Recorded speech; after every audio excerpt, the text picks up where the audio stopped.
읽도록 하겠습니다. 여러 해 후에 애굽 왕은 죽었고 이스라엘 자손은 고된 노동으로 말미암아 탄식하며 부르짖으니 그 고된 노동으로 말미암아 부르짖는 소리가 하나님께 상달된지라.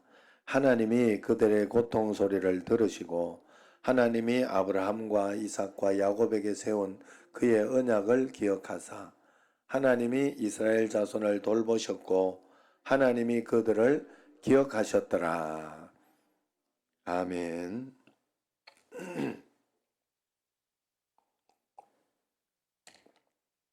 할렐루야. 그리스도의 평강 여러분 마음을 조장하게 하시기 바랍니다. 우리 옆 사람과 한번 인사하겠습니다.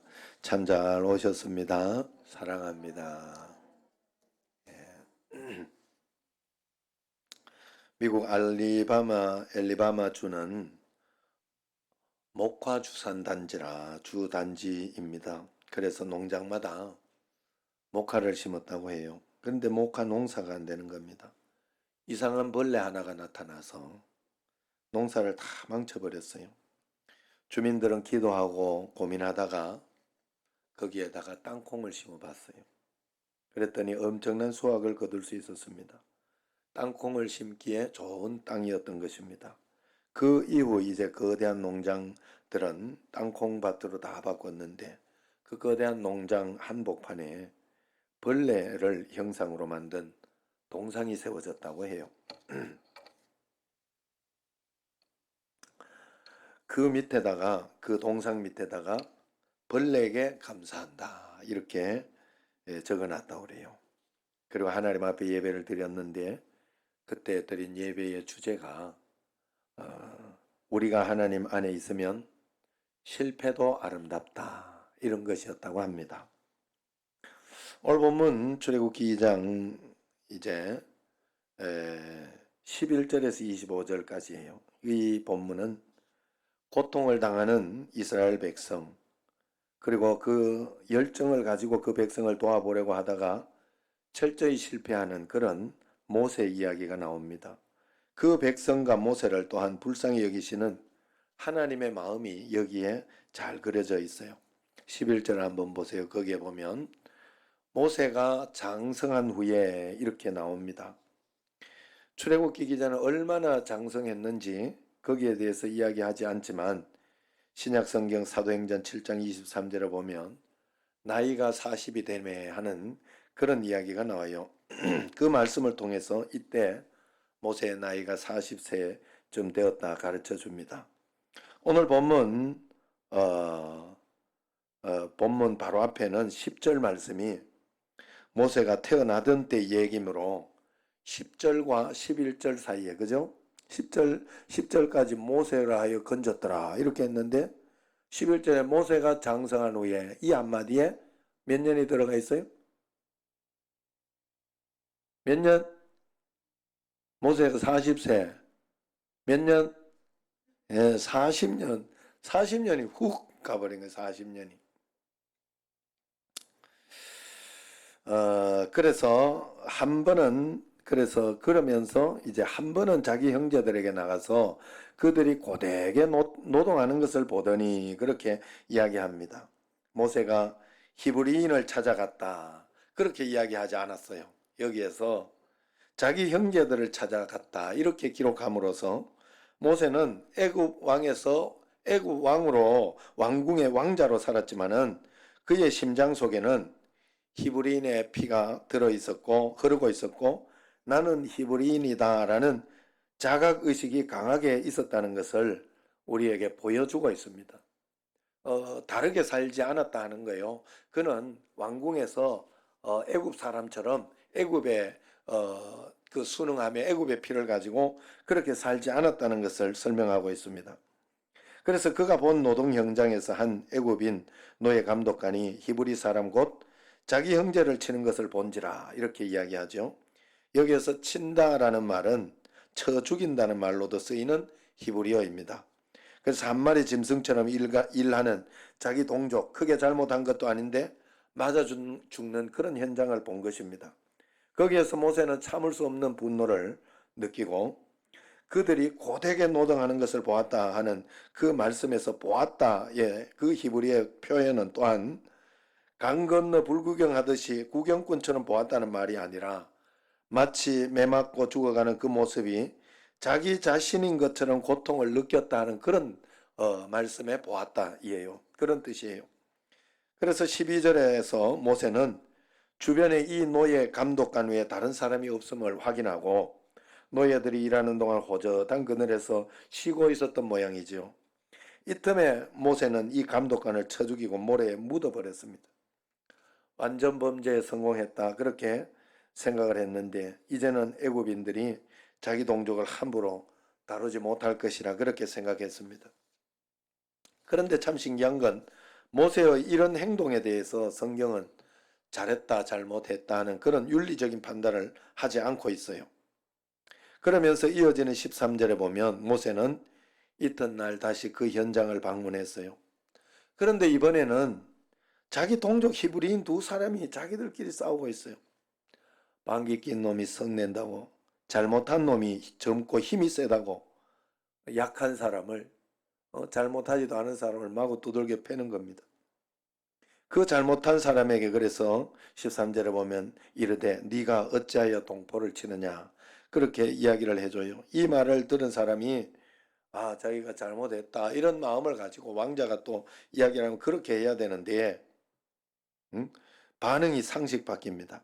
누가 너를 14절에 우리를 다스리는 자와 재판관으로 삼았느냐 네가 애굽 사람을 죽인 것처럼 나도 죽이려 하냐 이러면서 이야기를 답을 하는 거예요. 바른 이야기를 해줬는데 자기가 화난 것만 생각하고 오히려 모세를 위험하게 위기로 몰아버립니다.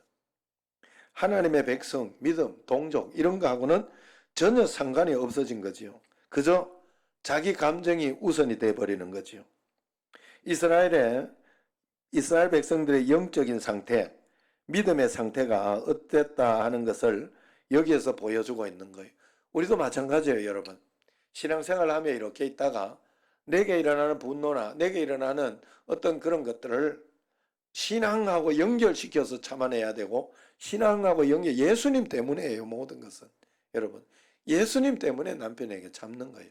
예수님 때문에 아내에게, 예수님 때문에 자녀에게, 예수님 때문에 내가 하나 이웃에게 참아주고 그렇게 하는 것이다 하는 거예요. 이런 믿음을 가지지 못하고 우리가 내가 화가 나거나 짜증 나거나 그렇게 하면 온갖 방법을 다 쓰고 온갖 수단을 다 써가지고 저 사람을 넘어뜨려야 되겠다. 밟아야 되겠다. 나쁘게 해야 되겠다. 이러면서 하고 있지는 않은지 우리 자신을 돌아봐야 돼요. 이게 바로 이들의 신앙의 상태였다 하는 거예요.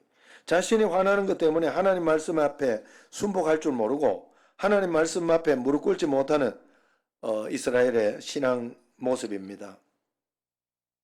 모세는 완전 범죄로 성공한 줄 알았던 이 사건이 그리고 자기가 잘한 줄 알았던 이 사건이 세상에 알려졌다는 사실을 알게 됩니다. 그래서 14절에 보면 모세가 두려워하여 이르되 일이 탈로 되었도다. 이 사건은 당시 신문 일면을 대서특필로 장식했던가 봐요. 왕궁이 발칵 뒤집혀지고 노동 현장 이곳저곳에 설왕설래 했을 법한 일입니다. 그런데 출애굽기 기자는 이 사건을 15절에 담백하게 그냥 이야기하고 맙니다. 바로가 이 일을 듣고 모세를 죽이고자 하여 찾는지라. 같이요. 모세가 바로의 낯을 피하여 미대한 땅에 머물며 딱 그렇게 이야기를 합니다. 이 사건의 자초지정을 설명하는데 출애굽기 기자가 관심을 갖는 것이 아니라 이 작은 사건 하나 때문에 말미암아 모세가 왕궁을 떠나야 했고 미디안 땅으로 갔다 하는 사실을 짧게 그냥 이야기를 해버린다는 것이죠. 당시 왕족이 백성 한 명 죽인 것이 그리고 이 모세가 왕족 쪽으로 이렇게 살았으면 이게 뭐가 문제가 될 일이에요. 이게 뭐가 문제가 될 일이에요. 말을 안 들어서 그렇다 아니면은 불복해서 그렇다 뭐 이렇게 핑계를 대고 거짓으로 이렇게 덮어 씌워도 되는 일 아니에요. 정치가 그런 거 아니에요. 야 요즘 이렇게 정치나 이런 걸 보면서 정말 정치인을 시켜서는 안 되겠다. 그런 생각을 진심으로 하게 돼요. 그래서 그런 어떤 것들처럼 얼마나 전 거짓과 속여야 되고, 그래서 사람들이 다 파보면요 전부 다 나는 그런 거 안 나오겠어요. 다 나와요, 여러분. 사실 정말로 사람이 그래서 얼마나 악독하고 죄인인지 우리가 알아야 됩니다. 우리 스스로 막 남 욕만 하고 있을 건 아니에요. 우리가 어떤 것이 성경적이고 어떤 것이 하나님 말씀에 더 부합한 거 거기에만 맞추고, 그리고 하나님 말씀 가운데 내가 양심적으로 그렇게 투표하고, 그래 그 가운데 하나님이 또 거기에서도 역사하시니까 그렇게 하는 수밖에 없겠죠. 그럼에도 불구하고 바로 왕이 모세 왕자를 죽이겠다고 덤볐다는 것은 그 당시에 아마도 왕권을 둘러싸고 궁중 정치 세력 간의 암투가 있었음을 짐작해 해줍니다. 그래서 모세의 정적들이 이 기회가 잘 됐다. 야, 요거 잘 됐다 해가지고 그것을 제거하고자 일제히 일어난 것이죠.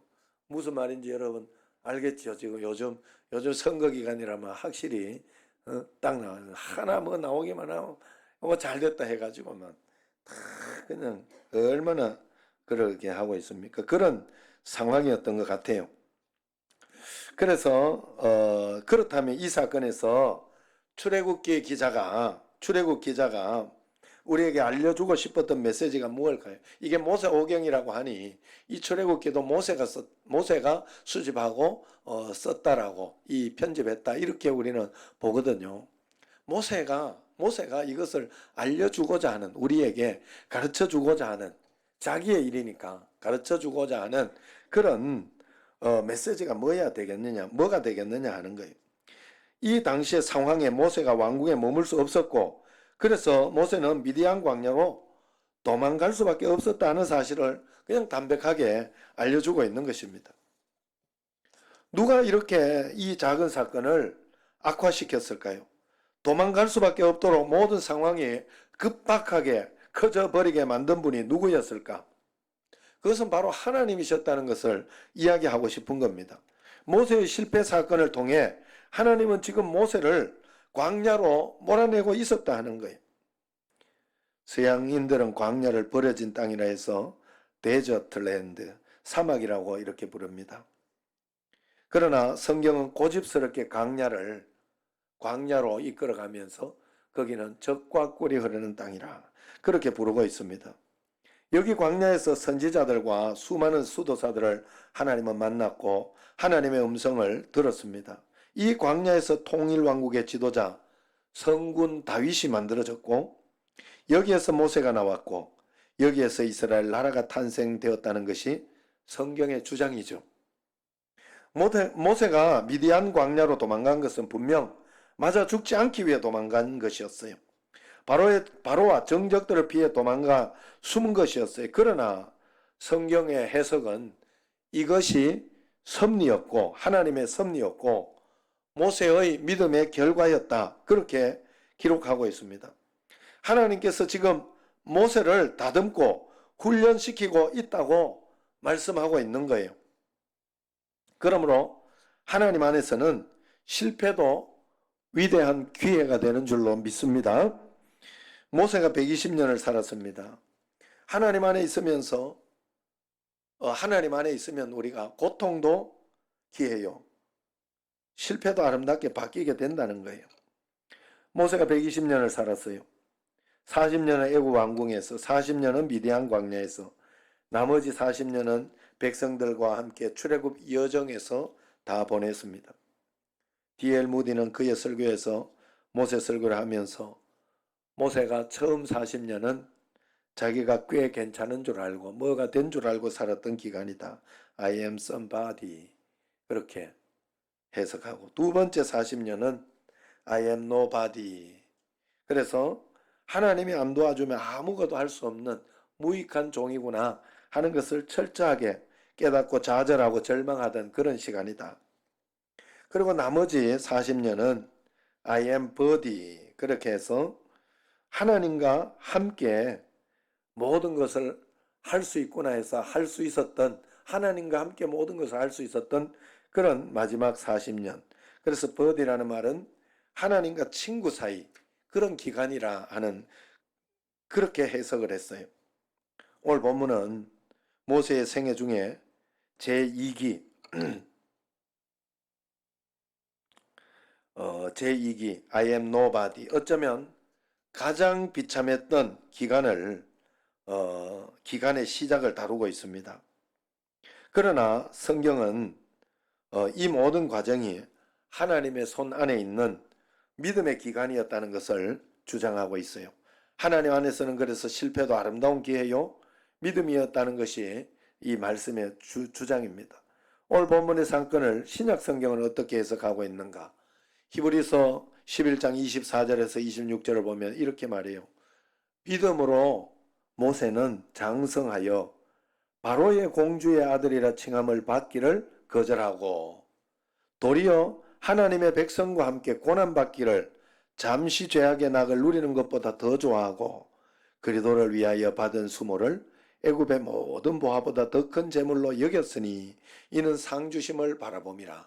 모세가 그 신앙으로 처음 40년을 기다렸다는 그 40년에 하나님 앞에서 바로의 아들이라 칭함을 받기를 거절하며 그는 나는 히브리인이다 하나님의 자녀이다 하는 그런 마음으로 그렇게 살아서 그래서 잠시 죄악의 낙을 누리는 것보다 고난받기를 더 좋아했다 하는 것이죠.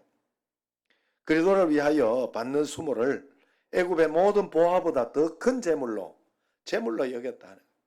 여러분들은 남편에게 당하는 어떤 그런 수모나 아니면은 내가 잘못하지도 않았는데 어떻게 하는 어떤 복음을 전하다가 당하는 어떤 그런 수모, 예수 믿는 것 때문에 받는 그 핍박이 애굽의 모든 세상에 있는 모든 보화보다 재물보다 더 큰 재물로 여기고 있습니까? 초대교회 사도들은 그렇게 여겼어요. 그렇게 여기면서 자부심을 가지고 매일매일 살았던 것을 알 수 있죠. 여기에서 공주의 아들이라 칭함받기를 거절한다. 모세는 당시 세계 최강국인 이집트 제국의 통치자도 될 수 있었던 그런 명예와 건세를 거절했다 하는 것을 해석하고 있습니다. 도리어 하나님의 백성과 함께 고난받기를 잠시 죄악의 낙을 누리는 것보다 더 좋아한다고 그렇게 해석했어요. 그래서 26절에서 그는 부귀를 당당히 거절합니다. 이유는 상 주시는 하나님을 바라봤기 때문이다. 그렇게 이야기합니다. 우리가 노력하고 애써도 보물과 보화를 얻기 어려운데 모세는 가만히 있어도 모든 보화를 누릴 수 있는 그 위치에서 그걸 거절했다는 거예요. 잠깐만 비굴 하고 입 다물고 모른 척하고 나는 그래도 히브리인이지만은 어떻게 이제 어머니 때문에 알고 그렇게 하지만은 나는 애굽의 왕자로 하나님이 이렇게 인도해 주셨으니 나는 그 왕자로 살겠다. 이러면서 그렇게 조금만 그렇게 하면 호의호식하고 떵떵거리며 살 텐데 말입니다. 그런데 그렇게 하나님 앞에서 하나님 말씀과 하나님의 뜻대로 순종하며 따라갔던 것이죠. 그런데 그 결과가 어떻습니까? 그렇게 반응한 결과가 우리 생각에는 더 좋은 것으로 그런 결과가 나와야 되는데 반대로 쫓기는 신세가 된 것이죠. 미디안 땅으로 도망가서 이곳저곳 숨어 살아야 되는 형편이 되었던 것입니다. 이것이 바로 성경에서 의도한 것이다 하는 거예요. 하나님이 말씀하시고자 하는 것은 바로 이런 순간이 실패가 아니라 하나님의 계획이 하나님의 섭리가 숨어 있는 때라고 이야기하는 겁니다. 모세가 끝났다고 생각하는 그곳에 하나님은 모세를 민족의 지도자로 삼기 위한 계획이 있었다는 것을 성경은 이야기하고 있다는 거예요. 가정적인 큰 어려움을 겪고 개인적인 아픔이 있어서 섬기던 교회를 사임한 젊은 목사가 있었어요. 40이 다 된 젊은 목사가 주일날이 됐는데도 갈 곳이 없었어요. 토요일이 됐지만은 다른 목사님들은 설교를 준비하고 기도하는 그 시간에 한 카페에 앉아서 커피를 시켜놓고 멍하니 한숨 쉬며 천장을 쳐다보고 있던 오전, 오후, 저녁 시간을 보내고 있었습니다. 그런데 그때 손님 토요일에 이렇게 혼자 긴 시간 자리를 차지하시면 영업에 지장이 많습니다. 죄송하지만 나가주시면 좋겠습니다. 이러더라는 거예요. 그 주인의 말을 듣고 몰려오는 창피함을 뒤로 한 채 카페 계단을 터덜터덜 내려오다가 이 남자의 얼굴이, 이 젊은 목사의 얼굴이 갑자기 환해졌습니다. 그래, 내가 카페를 만들자. 내 카페를 찾아오는 사람들에게 편안함을 주는 카페, 예? 그런 카페 내가 주인이 되면 되는 거지.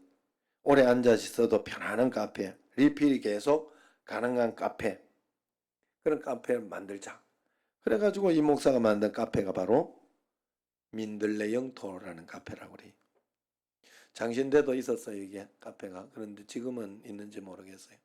어쨌든 이 카페가 전국에 20개가 넘는 그 지점을 낸 그런 사장이 됐어요. 그곳에서 복음을 전하는 장소로 많은 사람들이 찾아와 찬송을 들을 수 있고 말씀을 들을 수 있는 그런 장소로 만들어냈습니다. 오늘 본문에서도 실패하고 도망 다니던 모세, 미디안에 머물던 어느 날 우물 곁에 잠깐 앉아 쉬는 사이에 운명적인 만남이 일어나지요. 사랑하는 여인 시보라와의 만남, 그의 아버지 루엘 제사장을 만나게 됩니다. 이 짤막한 기록 속에 하나님은 모세를 끊임없이 인도하고 있음을 보여주고 있습니다. 40년 왕궁 생활 가는 사모딸은 이제 광야 40년, 양치기 40년 동안 모세가 무엇을 했는지, 어떤 절망과 좌절의 순간들이 있었을까? 민족의 지도자로서 40년 동안 자신을 어떻게 준비하고 있었을까? 철저하게 낮아진 이 광야 한복판에서 자신의 신앙을 어떻게 지켰으며 하나님 앞에 어떻게 예배하고 자기의 신앙을 하나님 앞에 표현하고 살았는지 여기에서 이야기하고 있지 않습니다. 그리고 또 아쉽게도 곧바로 40년이 훅 흘러갑니다. 23절을 보세요. 여러 해 후에 이 한마디가 40년 광야 생활을 지났다는 걸 이야기하고 있어요. 여러 해 후에. 하루가 천년 같고 천년이 하루 같던 이 하나님의 속성, 내 생각에는 고난이 너무 길다 생각하지만 하나님의 입장에서는 0.1초도 지나가지 않는 시간일 수 있습니다. 그러므로 우리가 생각하는 시간의 개념은 하나님 앞에서 의미가 없어요. 그러므로 우리가 하나님 앞에서 그런 마음으로 우리가 하나님 앞에 그 다음 말씀을 보면 여러 해 후에 애굽 왕은 죽었으나 핍박과 고통이 끝나지 않은 것입니다. 더 극심해졌다는 것을 볼 수 있어요. 25절까지 같이 읽어보겠습니다. 이스라엘 자손은 고된 노동으로 말미암아 탄식하며 부르짖으니 그 고된 노동으로 말미암아 부르짖는 소리가 하나님께 상달된지라. 하나님이 그들의 고통 소리를 들으시고 하나님이 아브라함과 이삭과 야곱에게 세운 그의 언약을 기억하사 하나님이 이스라엘 자손을 돌보셨고 하나님이 그들을 기억하셨더라. 그렇게 이야기를 합니다. 앞으로 하나님께서 이스라엘을 구원하시고 돌보실 것을 암시를 던짐으로 오늘 본문은 막을 내리며 다음 장을 기대하게 그렇게 만들고 있죠. 여러분, 이 세상에서 가장 아름다운 향수는 발칸 산맥의 장미에게서 나온다고 합니다. 향수 생산업자들은 발칸 산맥의 그 장미를 가장 춥고 어두운 깊은 한밤중에 그 장미향을 채취한다고 해요. 왜냐하면 깊은 밤에 찬바람이 몰아치는 그 시간에 장미는 가장 향기로운 향기를 뿜어낸다고 합니다. 이스라엘 백성들 가운데 기도의 향기가 쏟아진 때가 언제였겠습니까? 가장 힘들고 고통스러운 그때가 아니었겠습니까? 너무 힘들게 하니까 고통스러워 죽고 싶을 정도에 죽지 못해 기도할 때가 아니겠습니까? 이스라엘 백성들이 그 40년 동안 고통을 당했다고 4절에 보면 이스라엘 자손은 고된 노동으로 23절에 말미암아 탄식하며 부르짖으니 그 고된 노동으로 말미암아 부르짖는 소리가 하나님께 상달된지라 그렇게 이야기하지 않습니까? 그래서 그때 24절 25절에 보면 하나님이 그들의 고통 소리를 들으시고 그리고 그 다음에 그의 언약을 들으시고 기억해냈다. 하나님은 다 알고 계셔요. 우리가 기도해야 하는 이유예요. 계속 하나님 앞에 간구하고 계속 하나님께 내가 아직도 이 문제가 내 마음속에 해결되지 않고 그런 마음속에 걸림돌이 있으면 계속 기도해야 돼. 그 문제가 끝날 때까지 계속 하나님 앞에 기도하고 간구하고. 그래 여러분 우리가 계속 기도 제목을 계속 가지고 아픈 사람 위해서 계속 기도하고 그렇게 하는 이유는 하나님께 맡기지만 이 영적인 원리에 있어서 그 고통 소리를 들으시고 기도 소리를 들으시고 그 언약을 기억하사 그리고 이스라엘 자손을 돌보셨고 그들을 기억하셨더라. 앞으로 인도해 주신다 하는 그런 뜻입니다. 그것을 성경은 가르쳐 주고 있어요. 하나님께서는 고통을 사용하시고 계시다는 것을 가르쳐 줍니다. 영적인 성도는 다 압니다. 고통이 나쁜 것만이 아니라는 사실을 알지요. 우리가 하나님 안에 있을 때 고통도 하나님은 아름답게 만들어 간다는 사실을 알지요. 고통도 새로운 역사의 기회가 되는 것이고 실패도 아름답게 변할 수 있는 거예요. 다만 하나님 안에 있을 때 미국의 한센병 환자 재활론의 원장으로 일했던 폴 브랜드 박사가 인도에 가서 나병 환자들을 치료하고 영국에 이곳저곳 방문하며 긴 시간에 기차 여행을 했다고 합니다. 어느 날 밤 늦은 시간에 호텔에 돌아와 목욕을 하고 발 뒤꿈치를 만지는데 아무런 감각이 없더랍니다. 보통 사람들에게 있어서 이런 일이 별거 아니나 인도에서 수많은 한센병 환자를 치료했던 폴 브랜드 박사는 성강처럼 떠오른 무언가 깊은 생각을 했지요. 그래서 기계적으로 일어나 바늘을 찾아서 그는 바늘을 찾아 발 뒤꿈치를 찔러봤다고 했어요. 아무런 감각이 없습니다. 눈물이 왈칵 쏟아졌습니다. 더 깊이 찔렀습니다. 피가 솟아났지만 아무런 감각이 없습니다. 아, 한센병인가? 이제 가족들과 떨어져 세상 사람들로부터 버림받은 외딴 곳에 외롭게 살아야 하는 자기 인생이 너무나 서럽게 다가왔습니다. 하나님, 어찌 내게 이런 고통을 밤잠을 이룰 수가 없어요. 침대에 엎드려 흐느껴 울다 잠이 들었습니다. 또 깨서 흐느껴 울기 시작했습니다. 새벽녘 손에는 아직도 바늘이 들려있고 그 바늘로 다시 발 뒤꿈치 복숭아뼈 밑을 찔렀습니다. 그러자 이번에는 얼마나 아프든지 화들짝 놀라고 말았습니다. 그 증세는 다름 아닌 오랜 여행 시간에 기차 여행으로 지쳐서 발 한쪽 모퉁이가 마비되었던 그런 것뿐이었다고 해요.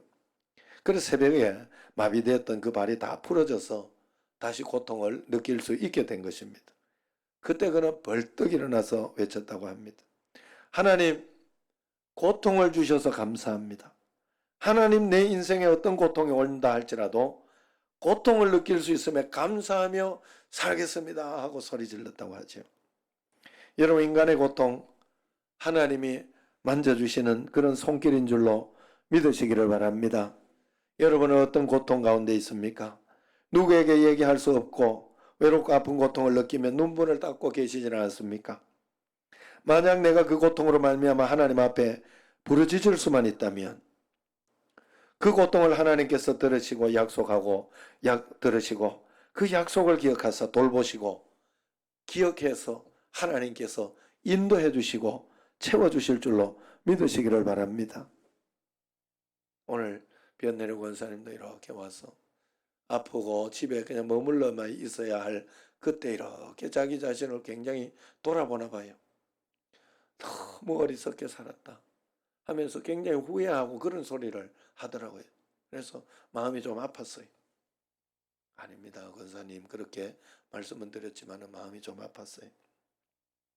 여러분 우리가 모든 고난과 고통 가운데 하나님께 우리가 그 모든 것을 맡길 수만 있다면 기도하고 포기하지 않을 수만 있다면 여러분의 우리의 고통도 인생의 새로운 기회가 될 줄로 믿습니다. 인생은 실수할 수도 있고 실패할 수도 있죠. 나에게 약점이 있고 너에게도 약점이 있고 나도 너도 넘어지고 깨어질 수 있습니다. 그러나 그 실패를 통해 하나님 앞에 엎드리고 다시 기도할 수 있다면 실패도 아름다울 것입니다. 실패가 기회가 되고 오히려 축복이 되는 계기가 될 줄로 믿습니다. 우리가 매일매일 주님 앞에 모든 것들을 하나님 앞에 더욱더 맡기고 기도하며 한 걸음 한 걸음 주님과 함께 동행하며 나아가는 여러분과 저가 되기를 주의 이름으로 축원합니다. 기도하겠습니다.